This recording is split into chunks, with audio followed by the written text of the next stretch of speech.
Okay, let's talk about what is a collision domain. This is a question I get quite often. Pretty much quickly, what a collision domain is, on a cable, you can only send and receive information one at a time. If you send two things at one time, they collide.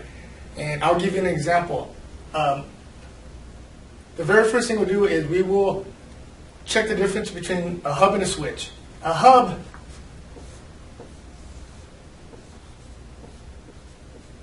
looks like a switch. It has ports, and say coming into your hub you have a 100 megabit connection. If you have 10 plugs, each plug is now broken down to 10 megabits. It doesn't change the signal. All it does is splits it into separate parts. This would be considered one collision domain because each port has to wait until one receives and sends. They're all on, pretty much you can say they're all on the same wire. So if this one sends, before these other ones can receive or send, it has to wait till it finishes. If they both send, they collide and then you have to do it again. That's the reason why if you have a hub where you work or at home, it's going to slow you down because it can only do one port at a time. And if it doesn't, you're going to get collisions, and that's going to slow down your information. It's going to corrupt your data. A switch, on the other hand, has the same icon, but it typically has 4 arrows.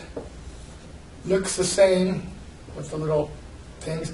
Coming into this one now, if we had a 100 megabit connection, each port is now 100 megabits. And each port is called a collision domain because now each one is totally separate of one another. What the switch is doing is it's splitting the 100 megabits into each 100 megabits separately, and each one can transmit and receive itself because now they are not one cable.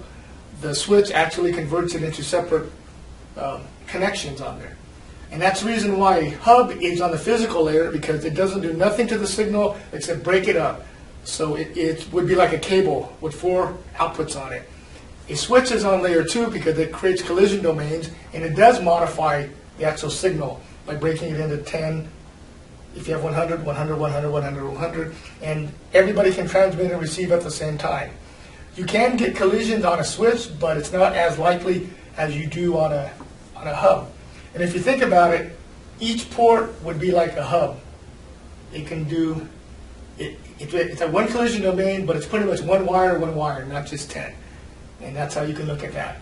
And remember, if you do have a hub in your organization, take it out. Because that's going to be your bottleneck right there. That's going to slow you down, and that's probably where you have most of your congestion. That's where you have a lot of file corruptions and that kind of stuff. So that explains what a collision domain is and what are the differences between a hub and a switch. Thank you.